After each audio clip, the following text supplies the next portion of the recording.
What's up everybody, welcome back. In today's video we're going to take a look at a little bit of optimization and smoothing some stuff out, and we're also going to make sure that if we start a solo game that we also end up with a lobby, so we have the same options for when we play multiplayer. Then if we start the game, you can see we also have player names working now if we are not using a player state, so that's a part that comes with the optimization that we're going to add. So small improvements, but still pretty important stuff in there as well.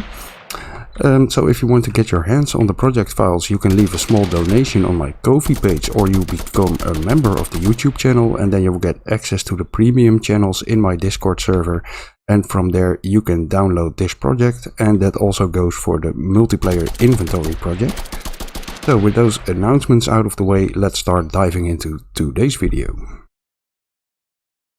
So first of all, two small fixes that I want to take a look at.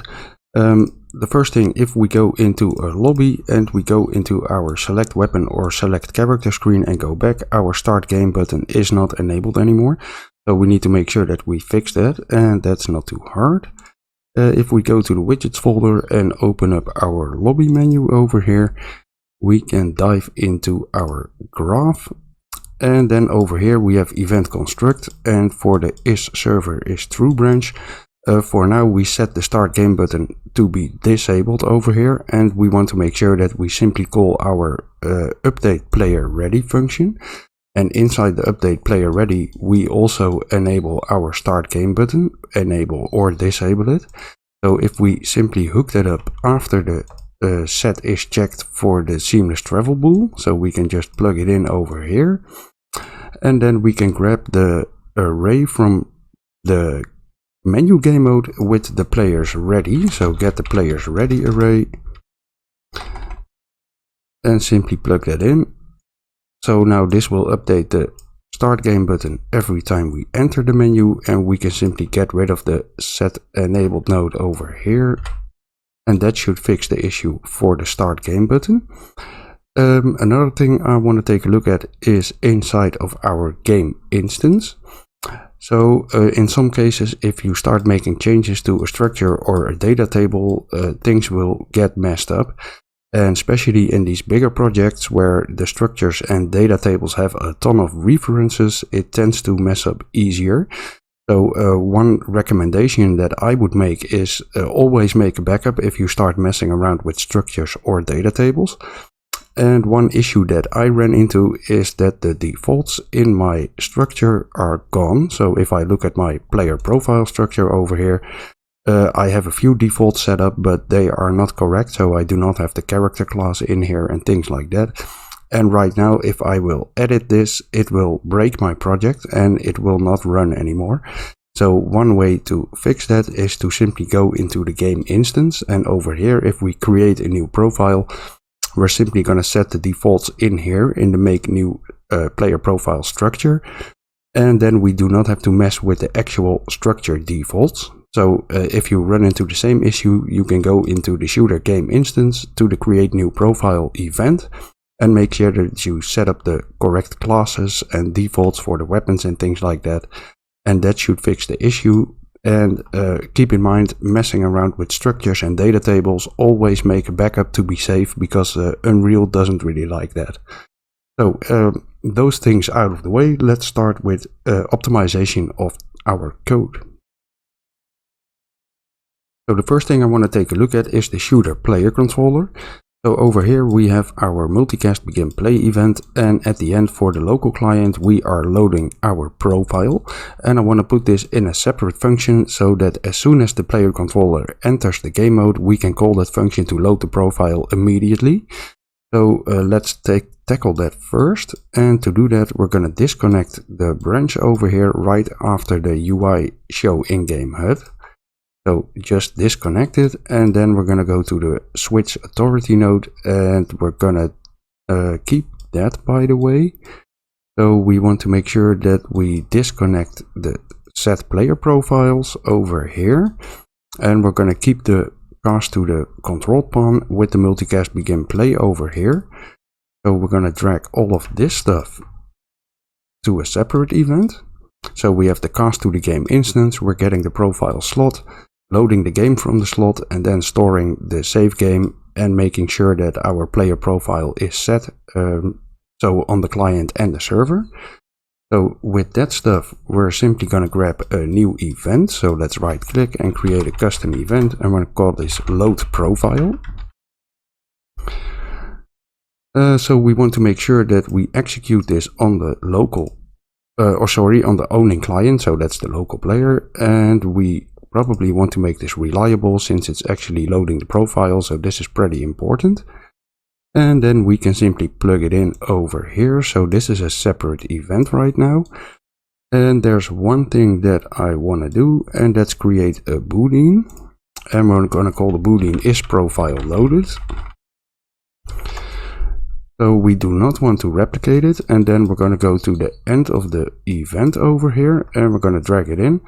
So we want to make sure that we connect it over here to the isServer branch. So the server actually changes the boolean. It's not replicated, but we want the server to know what's happening. We do not care about the local client in this case. And then we also want to grab the server set player profile event, and we're going to drag that over here. And we're also going to connect this one to the isProfileLoaded.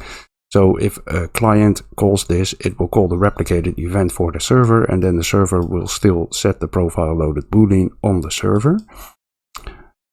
So that's the load profile event, and now we want to go back to our multicast begin play and make sure that we fix that one up. So we have our multicast begin play event we want to call on our character. So if we go back to the begin play for the player controller over here. So if we are not spectating in the lower branch over here after we create the HUD, we're going to grab a hasAuthority node again. And then we want to create a new event so that we can actually run this on the server if we need to. So we're going to call this a server character begin play, for example. So let's call it custom event, server character begin play. So this is going to replicate to run on the server. And then from here, if we are a client, so if we are remote, we're going to call our server character begin play event. And if we are the server, we can simply call it directly. So we can plug this in over here and plug in the event over here as well. So that should work. And then we might want to set this one to reliable as well. So that will make everything a little bit more reliable. So this should pretty much take care of the player controller. And now I want to go inside of the shooter game mode to make additional changes for this. So let's open up our shooter game mode. And the first thing we want to do is actually load the profile as soon as the player controller enters. So over here we have the event handle starting new player, cast to shooter player controller. So we're simply going to call our load profile event right here, the first thing we do. So drag off here and call load profile. So from here on, the player controller should have the profile loaded and ready to go. And then after we did that, we can actually make some changes in the spawning functions. So if we go inside of our respawn pawn for controller, so right now we're checking if we are using seamless travel or not. And if we are using our player state. We do not really need to do that anymore. So we have a save game that we actually save for clients as well. So we can test for server and clients with different characters in editor. And it really makes more sense to just have one branch in here if we don't really need another branch. So we're simply going to get rid of the seamless travel boolean. And we're going to plug this in directly into the player controller branch over here. And then that should work. So we can get rid of the player state branch. We're not going to use that one anymore. That's gone. And we can do the same thing in the other function. So that's the spawn default pawn 4. And in here we also have a branch for the seamless travel. So we're going to get rid of that and plug this one directly into the shooter player controller cast. And we can get rid of the lower branch for the player state. So right now we made sure in the event graph that our profile loads over here. So at the beginning of this event. and our pawn spawns over here. So restart player at player start, and this is much further down the line. So over here our profile will actually be loaded and valid once we enter this function, so we do not need to worry about that anymore. So this should make the spawning for the pawns work a bit smoother, and we do not have to worry about player states and seamless travel anymore. Now let's continue setting up a little bit of extra optimization. So we're going to add a game state, and then we're going to set up the spawning for the players. So before we start diving in our optimization a little bit more, I want to add a game state so that we have that one in place and we can take it into account immediately.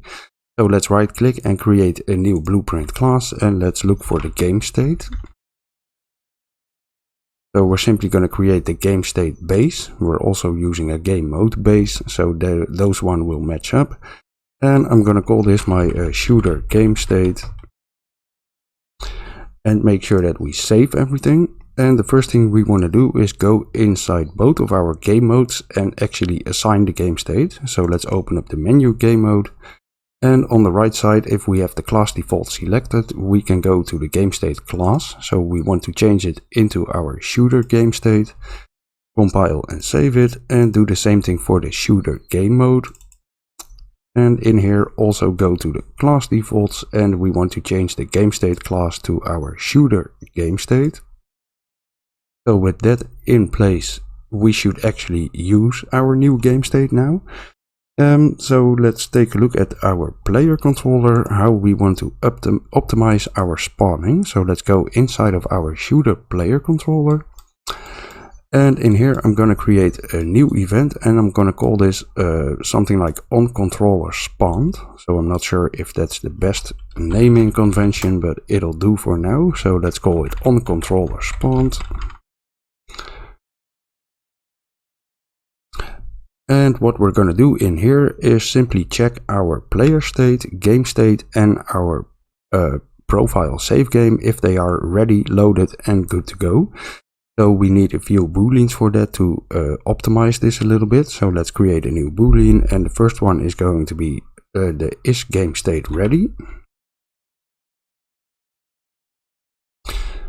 And then let's create a second one, and that's going to be the is player state ready. And we also we already created the is profile loaded boolean, so we're also going to use that one. And then we want to create references for our player state and our game state. So let's create a new variable as well. And the first one is our BP shooter game state. So the variable type is going to be the shooter game state. Shooter game state, this one. And do the same thing for the player state. So BP shooter player state. And turn it into the player state variable. BP shooter player state. So that's done. Now first we want to grab a branch in here, and we're going to check if our game state is ready. So let's drag in the game state ready boolean. And then we can simply right click and get our game state. And we're going to cast it to the shooter game state. So we want to plug this one into the false bin. So if it's not already ready, plug it in over here. And then we want to promote this to a variable. So we're simply going to store it inside of our shooter game state variable we just created. Plug it in like this. And if this is actually done, then we want to set the game state ready boolean to true. No, not get, but set. So we're going to set this one to true. And then we have the game state loaded, and we're going to do the same thing for the player state. So let's just copy the branch over here and paste it down here. So we're going to grab our is player state boolean and drag that on top of here. So we want to continue from the end of this branch and also from the true pin over here, plug that in as well. So then we want to get our player state. So right click and get player state.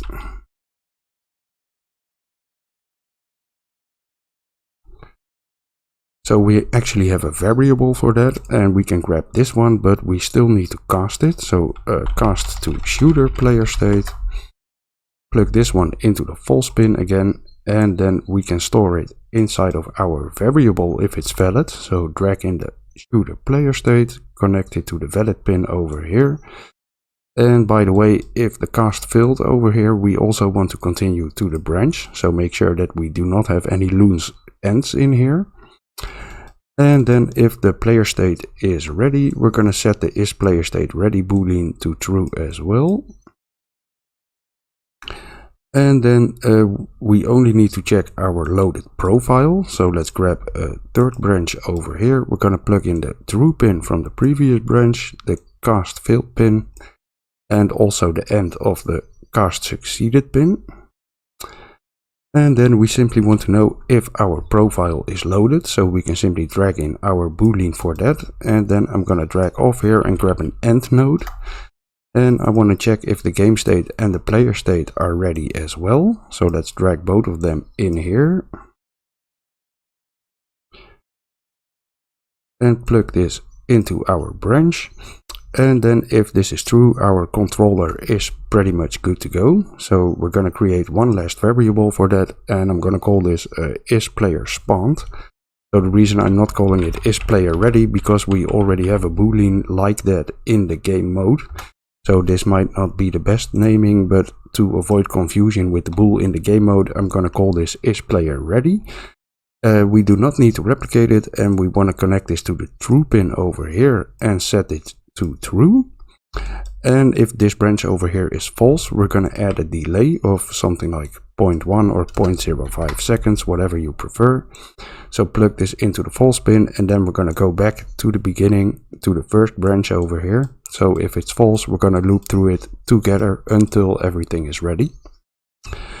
So with this event in place, we are pretty much good to go in the player controller. There's one thing I want to take a look at over here inside of our multicast begin play.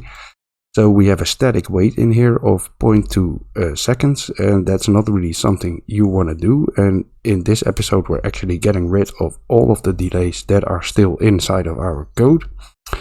Or actually static delays. So how are we going to do this? Well, we can simply grab our getControlPawn over here and make a little bit of room.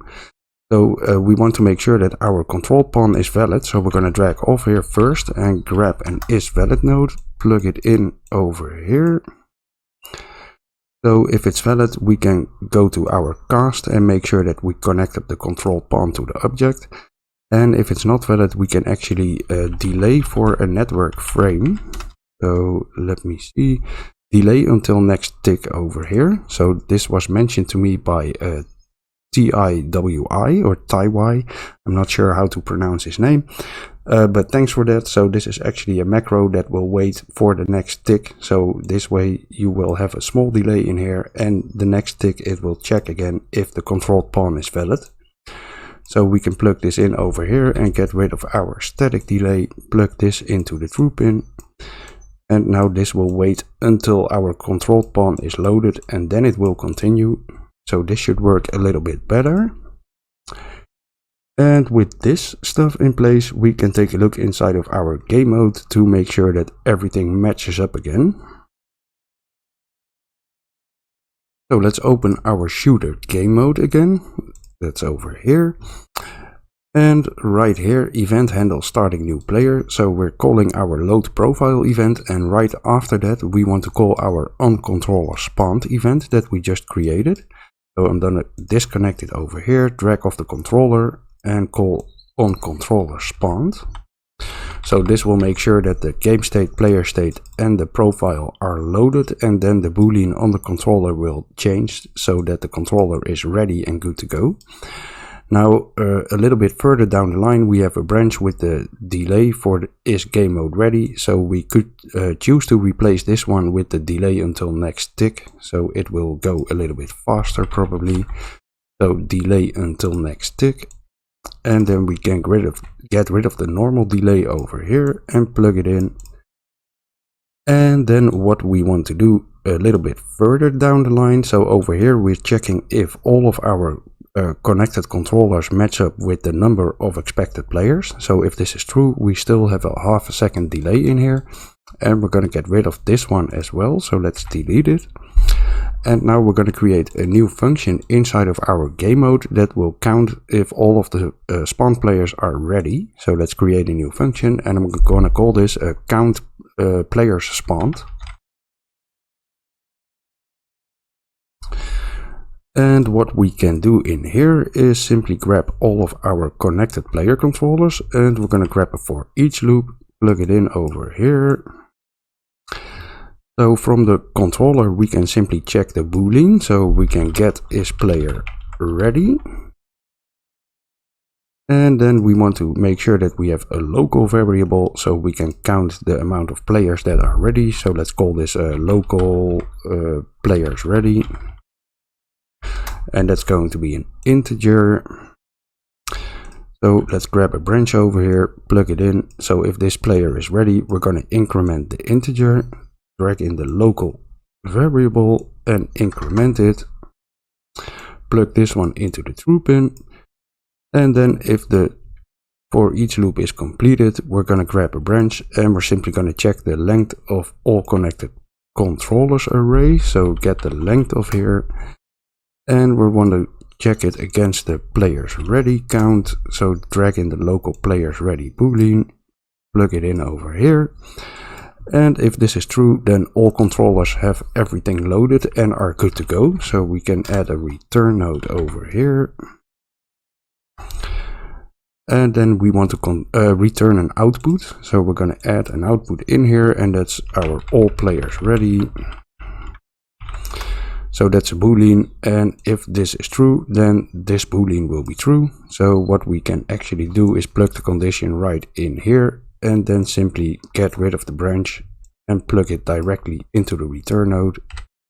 So that should make everything work. So if all connected player controllers have this boolean set to true, then this will return true as well.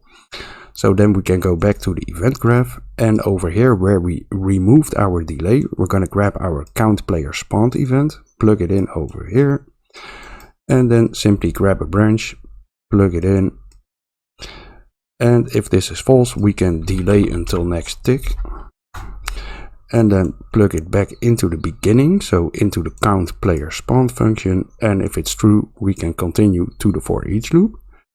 And now we want to make sure that we do the same thing for our solo branch. So we can copy all of this stuff, the count, the branch and the delay until next tick.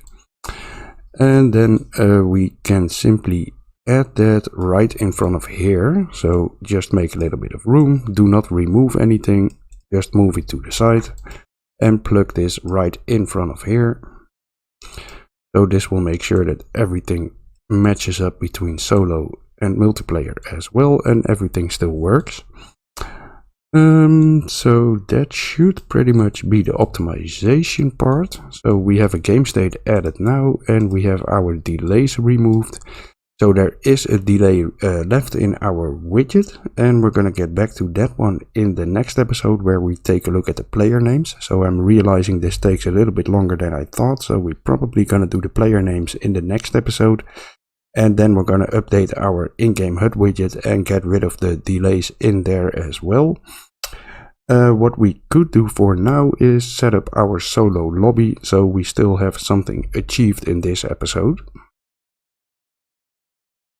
So to set up the solo lobby, first of all we need to make a change inside of our game instance. So let's open our shooter game instance. And in here we have the start solo game event, and we want to make sure that we change that up a little bit. So we're going to create a new event. So let's move this over a little bit. Create a new custom event, and this is going to be a solo game lobby. And what we want to do in here is grab the boolean for the is solo game. So we're going to set it to true over here in this event. And then we're simply going to open the lobby level. So we're going to grab one of the open level nodes, and we can paste it over here. So we want to open our lobby menu map. So lobby menu map. And we do not need it to be a listen server because we're playing a solo game, so we do not need to set any options or things like that. And then what we can do for the start solo game is simply plug it in over here, so everything will work again. Now there's one small thing you could do over here, and that's add a print, so you actually know the correct function executes, because there's not a whole lot of difference between playing solo and multiplayer, so otherwise you can't even see the difference. So I'm just going to type solo game in here, and that's actually offline, and make sure that we have a little bit of a verification that everything is working the way we intended. So we have a print in place, and we have a new event to actually create a lobby menu. So compile and save this one, and then we can go inside of our lobby menu widget to make additional changes. So go to the widgets folder and open our lobby menu. So let's start in the graph. So first of all, we can go to the button for the start game event. So that should be one of these, button start game. We have a branch in here checking if we are the server or not, so we can leave that one in place. If we are playing offline in a solo game, this will simply return true, so it will continue over here. And what we want to do then is move the shooter game instance cast a little bit more to the left side. So first we want to cast to our game instance, and then from the game instance we're going to get our isSolo game boolean and simply hook that up to a branch over here.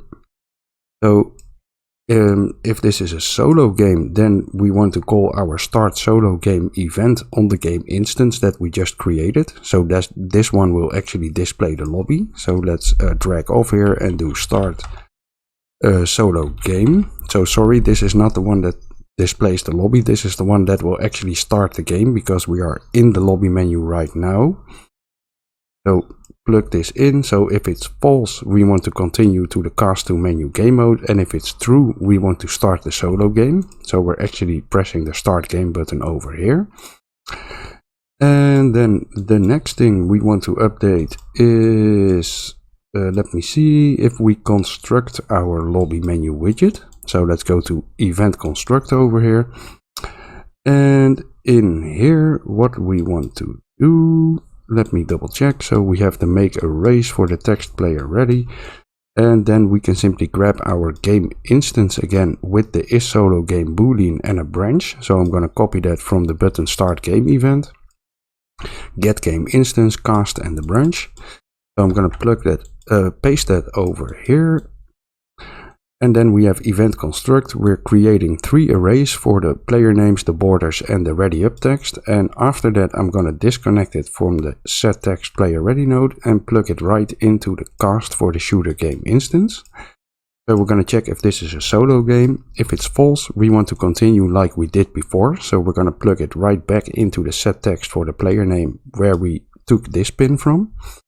And if this is true, then we actually want to get rid of some stuff. So we're going to grab the player ready text for the server, and we're going to copy it over here, and we're going to remove it from parent.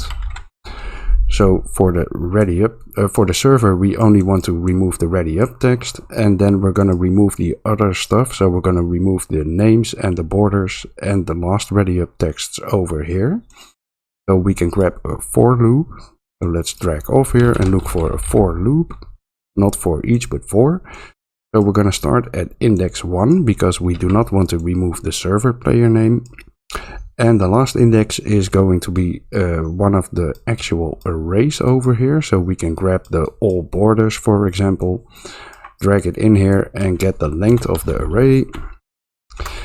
And subtract 1 of the length, and that's going to be the last index. So subtract 1 and plug it in the last index. And what we want to do over here is simply grabbing all border player names and all text player names and also all text player ready. And for all 3 of them, we're going to get the index we're currently at and remove them from the parent. So let's drag off here, get a copy.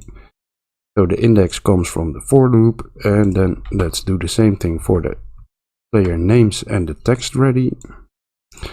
So plug the arrays in here, plug the indexes in here, and then we simply want to remove them from parent. to get rid of them. So make sure you plug in all 3 of them. And that should be good to go. And then if this for loop is completed, we actually want to continue over here after the isServer branch with the cast2 menu GameMode. So that's where we're going to plug it back in. So grab the completed pin over here and plug it into the cast2 menu GameMode from your event construct over here. So that will make sure that the player names for the other players as well as the ready up text will be removed from the lobby. And then there's one thing we can do, and that's our main menu button. We want to change that as well. So over here, on clicked main menu. So if we are actually playing an online game, we need to destroy our sessions, and that doesn't work if we are not playing online. So then the on failure will execute and it will not actually open the main menu. So first we're going to check if we are playing a solo game again. So we can simply grab the game instance with the cast and the branch. So let's copy it and then go to the button main menu event, and we're going to paste it over here.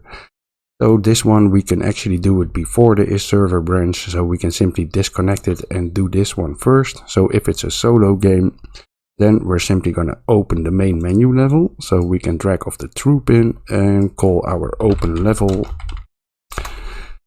and then we want to open our main menu map. There we go. And if it's false, we want to plug it back into the previous branch, and we're going to do what we used to do before. So that's good for the main menu button. That should be fixed as well. Now we want to change a few small things in the designer. So let's do that first.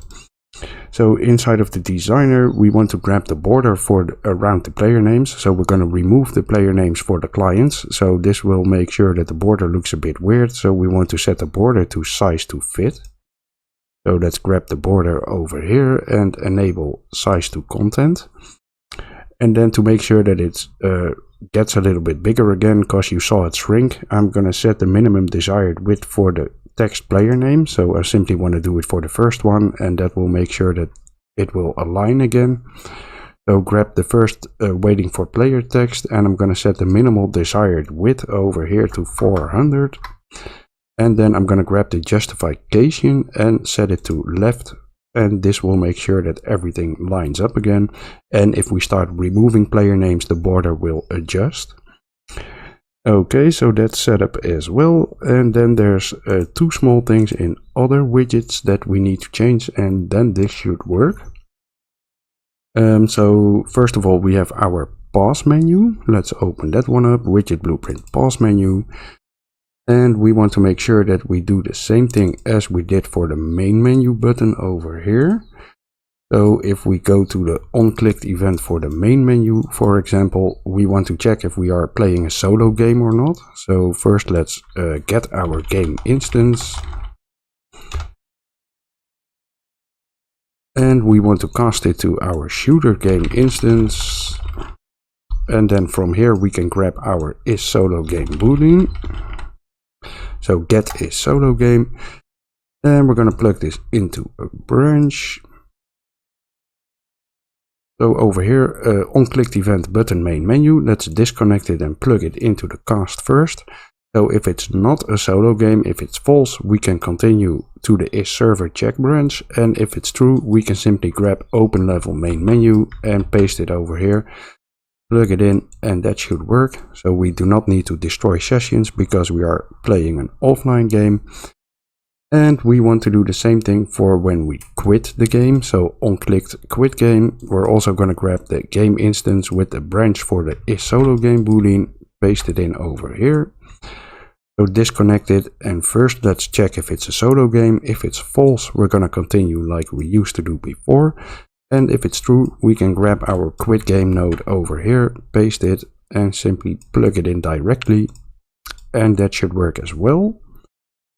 And the last thing we want to do is go to our main menu and also make a small change in there. So I'm switching my nodes quickly. So let's open our widget blueprint main menu. And in here, if we start a solo game, we want to create the lobby and not actually start the game directly. So let's go to the on-clicked event for the start solo game button. Multiplayer solo game, so on-clicked button solo game. Right now we are actually calling start solo game, but we want to call our solo game lobby event. Solo game lobby, and replace this one.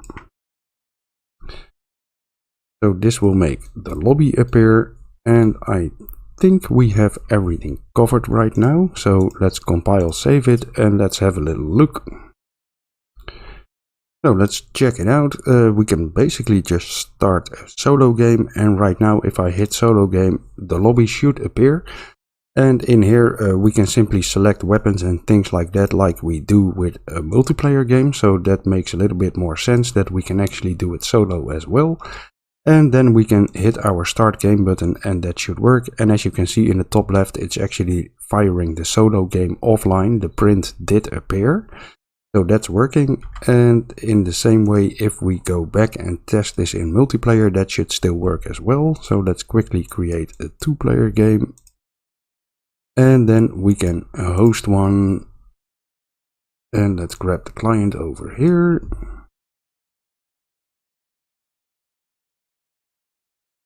Come on. There we go. So if the client readies up and then we're starting the game, everything should still work and the character should still spawn if you did everything correctly. So we still have our character spawning, that's working. So not really exciting in a visible way, so you can't really see what changed except for the solo lobby obviously, but we did some smoothing out, and this will make sure that everything works a little bit better if we are dealing with longer loading times for clients or things like that. So we are not dealing with static waits anymore. So thanks for watching, hope you enjoyed the video. In the next video we're going to start using our new GameState and actually use the GameState to display the player names on the in-game HUD. So we're going to change some stuff in there as well. And till then, thanks for watching and see you next time. Bye bye.